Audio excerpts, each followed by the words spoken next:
everyone, I'm glad to see all of you. So I'm very excited to introduce Marie Berger.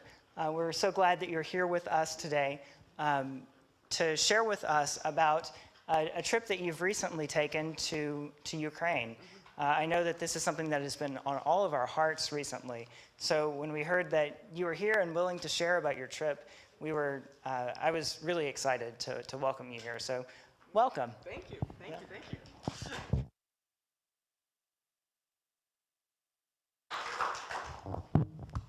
Thanks so much, and I really appreciate the warm welcome from Reverend Douglas, and a special shout out to Ann Houston, who made this connection possible, and grateful to my wife Heidi Thompson, who's here. Some of you may remember that I was actually here on May the 15th, and that was the Sunday before I went to Ukraine, and this community prayed for me and for our trip. And so I'm coming back to say thank you. It was a very successful trip, and I think we learned a lot. Let's see if I can figure out how to get this thing to work. And so I just want to bring you greetings from the faith communities in Kyiv, who are working very hard to attend to the needs of people traumatized by war at the moment, who are working very hard to rebuild their communities, trying to make the city of Kyiv a place that is safe for people to be. And they are very aware that particularly Christians around the world are praying for them.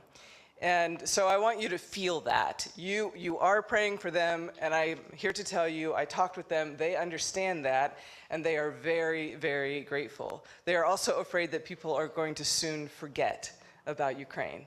And so to the extent that Ukraine stays on your hearts, and you can find ways to be engaged and to think about new ways to support them, I really want to encourage that. There are obviously many, many needs in the world. But this is one that I think has been held up in this community, and I want to perhaps reinforce that here. So just a quick little reminder. So the 21st of February of this year, Russian President Putin announces publicly that he will recognize the eastern states of Ukraine, of Donetsk and Luhansk. And then on the 24th of February, he announces a special military operation, what in the US we used to call police action. And immediately, I think most people thought that would mean troops on the eastern border that would be sort of going in to reclaim where there's been skirmishes for several months. But immediately there were missiles hitting all of the major cities around the country of Ukraine.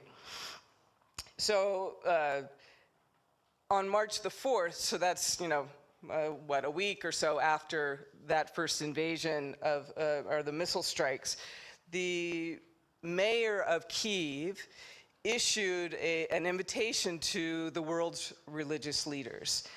And so he says, I make an appeal to the world's religious leaders to take a stand and assume the moral function that is incumbent upon them, and to proudly assume the responsibilities of their religions for peace. Let us make Kyiv the capital of humanity, spirituality, and peace.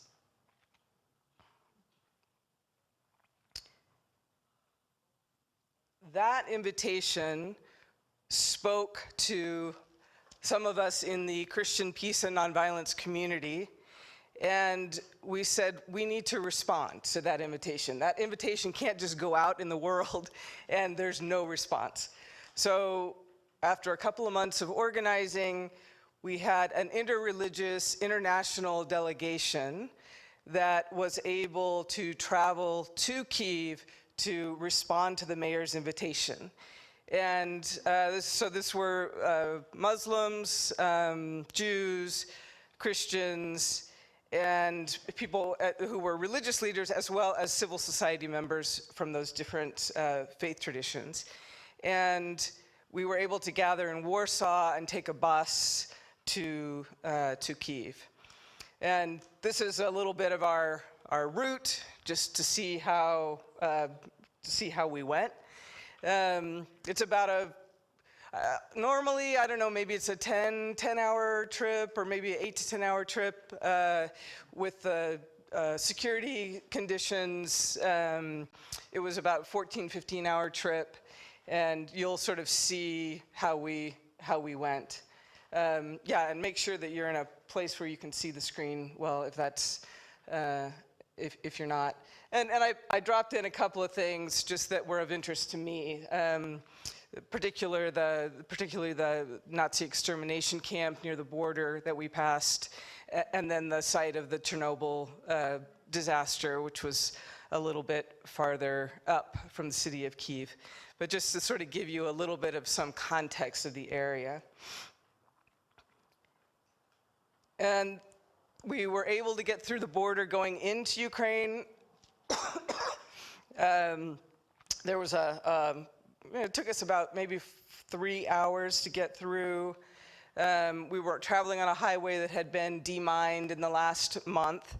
And you can see some places where the highway was destroyed, and there was a detour. And then, of course, you can see the fields here that are the classic field that makes up the Ukrainian flag, those yellow fields of safflower with that just very intense blue sky. We were able to get to the city of Kyiv, which was wonderful. I think most of the people that we had been working with to organize both the Ukrainian side and the Polish side really didn't think that we were going to actually get into Kyiv, that we would get stopped at the border, or we wouldn't be able to make it all the way. So as we arrived in Kyiv, we had very few meetings set up. We had a lot of people who said they were interested to meet with us if we got there. And so they were holding their cards close, as they should have in the middle of a war. They're very busy doing other things. So we were able to get to Kyiv. Here you just see some of the beauty of the architecture, but on the one side you'll see a structure with sandbags going up. See, it's on the far side there. So that's just a typical statue in downtown Kyiv, but you can see they've surrounded it in sandbags to try to protect some of the public art. So our main purpose in going to Kyiv was to answer the invitation of the mayor, and to hold and to show that delegations to Kyiv are possible. International delegations are possible. And then secondly, to hold public prayer services for peace. And the public part meaning outside, not in various churches, but outside, that are in public places and open to all. And we had some key messages, and I'll just touch on them here without reading them, but this was an international and interfaith delegation. We have come to Kyiv in solidarity to pray for a just peace. And there were some very clear demands that we were making, that bombing of Ukrainian cities must stop. And we are here because God demands that cities must not be bombed. The Russian blockade of Ukrainian ports must stop. If we are to avoid hunger and humanitarian disaster, then the grain must flow from Ukraine.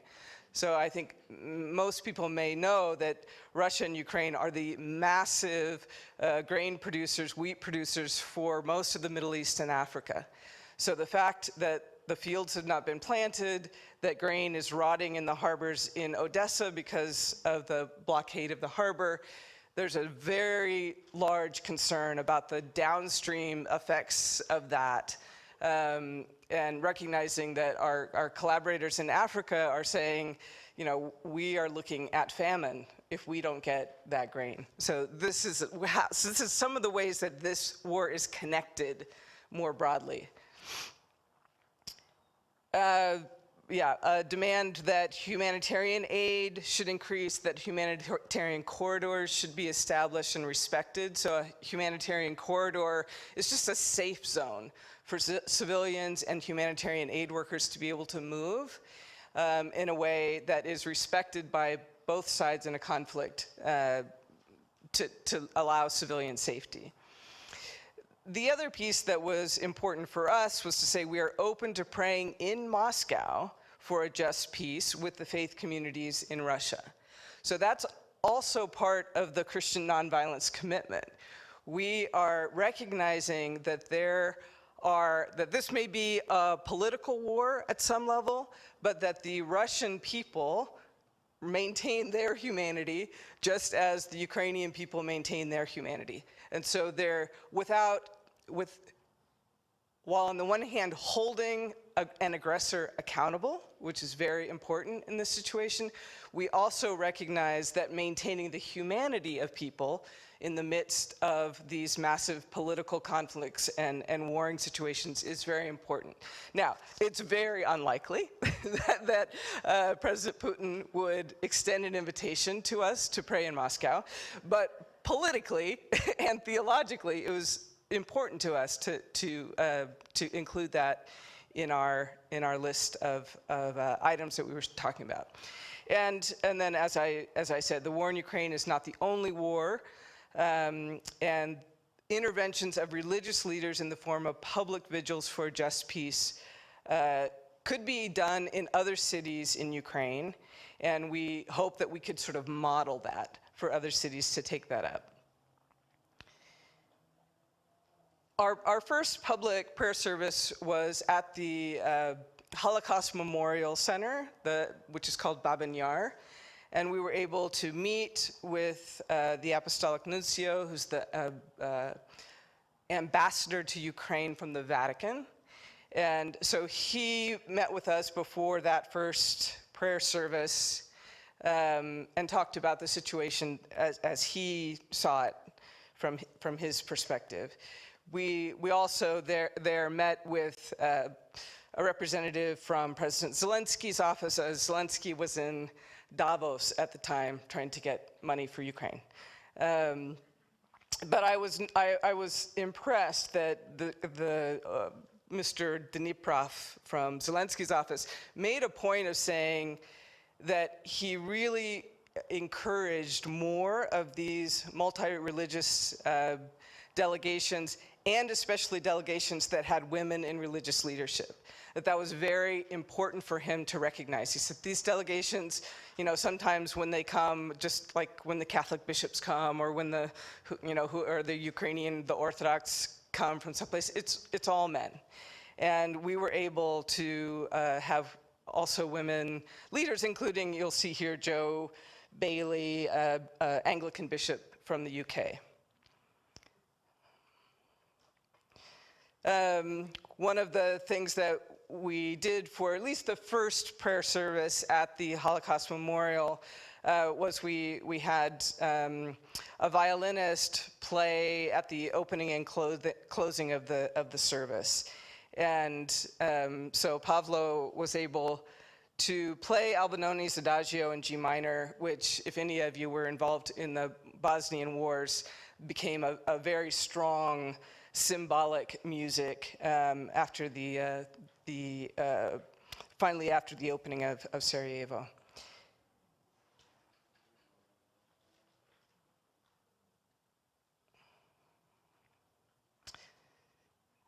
The gathering at Babyn Yar at this Holocaust Memorial was really powerful. Babyn Yar is a place since World War II where there have just been mass killings. There were mass killings by the Nazis of more than 33,000 Jews in 2 days. It was the largest mass killing in such a short time during World War II. And then ongoing at the end of the war, and then further on during the Soviet era. So it's a place that is deeply haunted with the memories of these conflicts in that region. and that they chose to have the readings from Cain and Abel as part of what's at the base of the menorah was striking to me.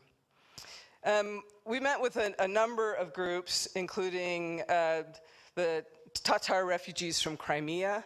And some of you, if you've been tracking this, you will remember that under Putin, Russia took over part of Crimea and so forced another big wave of refugees in 2014.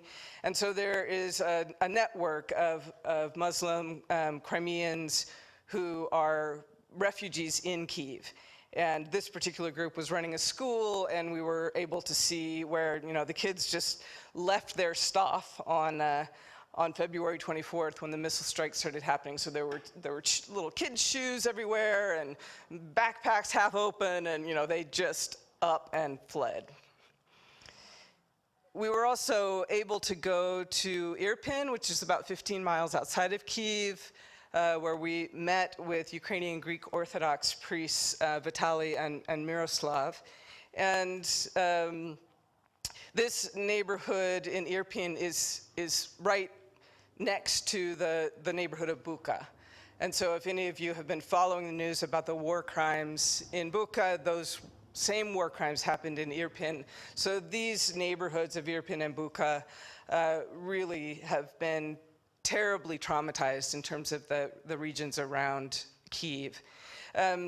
So at the Greek Orthodox Church of the Nativity of Mary, or the Nativity of the Theotokos, they had about 5 days warning that Russian troops were going to be coming to the area.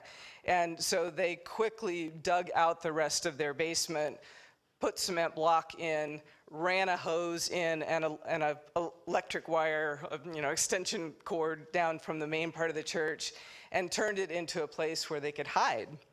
And so for 2 weeks, 30 of the neighbors lived in that little tiny basement. You see the blankets lined up, and every night the priests would sneak up to the upper church to take the host out of the tabernacle and to bring it back down to the basement, so that every day the community there could celebrate Eucharist together, and I would say celebrate it as if it was their last, because the Russian troops were battling over their heads. The other thing that we did in Irpin was we were able to visit a Caritas, which is the Catholic Charities Center. And so we delivered very small amounts of humanitarian aid, just mostly medicine and different things there. But you'll see the whole community there. You'll see the aid tents in the background. And we were really touched by the amount of work that Ukrainian civilians are doing. When we came to this place, we realized that particularly the older folks, because the people who are left in Ukraine now are predominantly over 70 and are too weak to travel outside the country or to move to safer regions. So the people in these care camps are often seniors, elderly, and their families have fled. So their support system that normally would be around them is not there. And they were very shocked to see us. And I was shocked that they were shocked because I thought, well, geez, Red Cross, everybody, aren't you getting tons of international aid workers in here? But the way the system is set up is really the aid is brought to the border with Poland or Romania, and then Ukrainian citizens go to the border in their station wagons and trucks and vans and whatever, and pick up aid and then distribute it into the central parts of the country. So they really actually hadn't seen a lot of international humanitarian aid workers.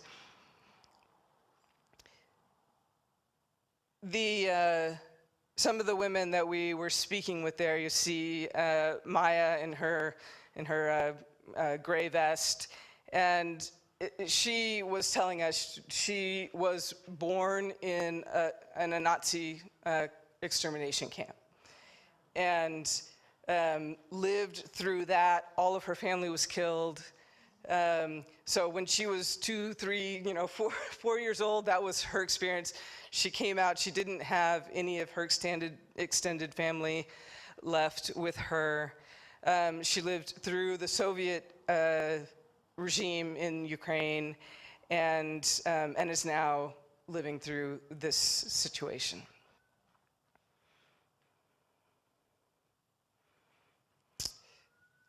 Part of what I needed, the sort of brain shift that I needed to understand. I've been in war zones before, but I needed to understand something about the Ukrainian situation. This is really an attack on Ukrainian civilians.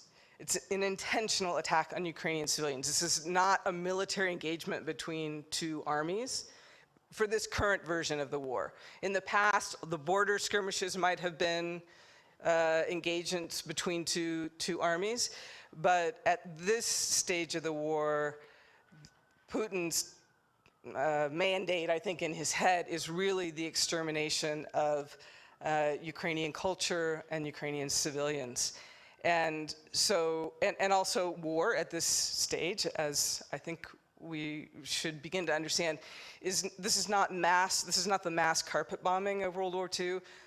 This is targeted warfare, just like we do in Afghanistan and Iraq.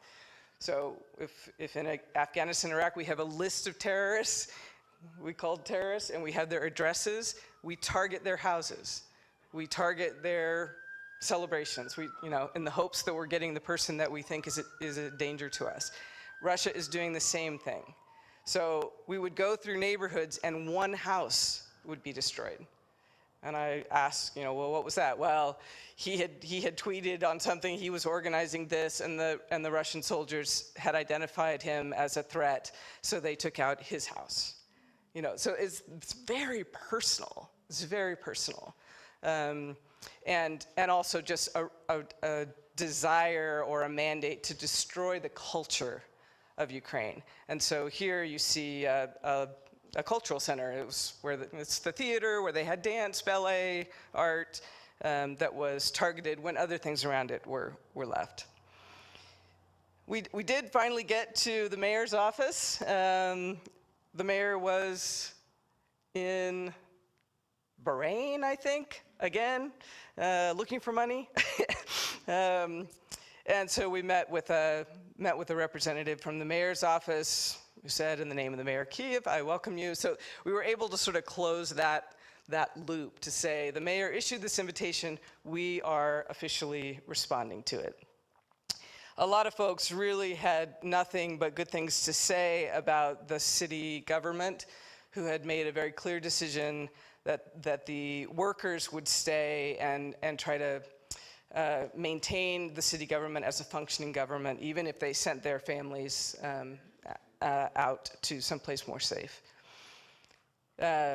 We met with the chief rabbi of Kyiv, and our Imam Palavicini, who was part of our delegation, offered him a mezuzah that he had brought from Israel. So that was just a nice moment of interreligious interaction. I think one of the most important meetings for us was with Archbishop Shevchuk, and he's the head of the Ukrainian Greek Catholic Church. And I won't go into all of the crazy polity about how that fits, but so he was very clear and very strong about the importance of our delegation being there. His church is the cathedral for the UGCC, and he told us about that there were 500 or 600 people staying in the courtyards and in the basement of the cathedral at the time when that whole region where he was in the middle of fighting between the Ukrainian and Russian forces. He was also the one who went to Bucha to pray over the mass graves as they were exhumed. And he told us, I looked into those graves and I knew that my own name was on a death list, and I just saw myself laying in those graves. he framed sort of the waves. It's normal if you think about it, but he said Ukrainians have left in 3 waves. The first was the wealthy, went to sort of mainland Europe. Then the middle class went to Western Ukraine or to the places where there was relatively safety. But the poorest and the weakest, the disabled and the elderly, stayed in Ukraine. And now they are coming to Kyiv because Kyiv is a relatively safe city and a functioning city with resources. So he was really emphasizing that Kyiv now has a new mandate to care for all the refugees who have come into the city. He said humans can initiate war, but then humans become the slaves of war. Only God can stop this war, and we must be prepared to cooperate with him. We were also able to hold a public prayer service at St. Sophia's Cathedral, which is really the heart of Slavic Orthodox Christianity, and that was a truly amazing experience. We joined a wedding celebration at El Rama Mosque. It was sort of crazy, but the couple had been scheduled to be married right before the war, and they canceled it. And finally, when there was more food available and could hold a feast, they had the wedding feast, and we were able to join them. It was a really amazing experience. When Archbishop Shevchuk talked about cooperating with God to end the war and build peace, we were able to meet briefly with a panel of peace builders, so I felt like they really embodied that cooperation. So they were working on trauma counseling, on peace education, on resistance to Ruski Mir, which is a whole ideology that's sort of undergirding the war, humanitarian aid distribution, and particularly doing research on good anti-war messaging within Russia. The gospel reading today was from Luke, and you heard Reverend Douglas talk about the art of asking the question. So the lawyer asks Jesus a question. Jesus twists the question and puts it back to the lawyer. So this is a very traditional rabbinic way of teaching. And we realized on our last night there that we were sitting at the dinner table with 3 Orthodox rabbis.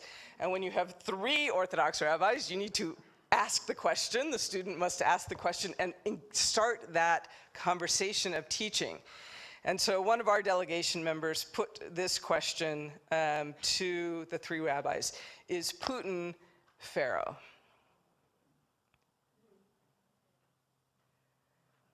Is Putin Pharaoh? And this is the kind of thing that I think at times when you're working and moving and listening to the stories of religious folks in very extreme circumstances like a war, there is very sharp and deep thinking about these sort of existential questions. And I want to just tell you a little bit of the story of how those rabbis answered the question. Because the first rabbi said, I want to turn the question back around to you, he said. And the question I would ask is Pharaoh an individual, or is Pharaoh a system? The second rabbi said, this is not the question to ask is not, is Putin Pharaoh? Because this is a war between Gog and Magog. So if you have any of your Bible mind in there, Gog and Magog comes out of Ezekiel, and it implies an apocalyptic war. This is a war between good and evil for the, sort of the reign of the universe. Which one is going to have the greatest strength? So the second rabbi was framing this in terms of apocalyptic forces. The third rabbi said, I'm less interested in who Putin is, and I'm more interested in who are the people preparing for liberation. So here we've got the question being turned and turned and turned in a way that is very insightful to me, and shows the level of reflection that's happening in this context. So as I said, the military was really focused on neighborhoods. Let me see if I can just, I don't know if this will, nope, well, maybe, all right. Well, let's all see what happens here. It's not that great, but these are the neighborhoods of Bucha that we drove through. This is from a newscast, but we drove through these neighborhoods just to give you a little sense.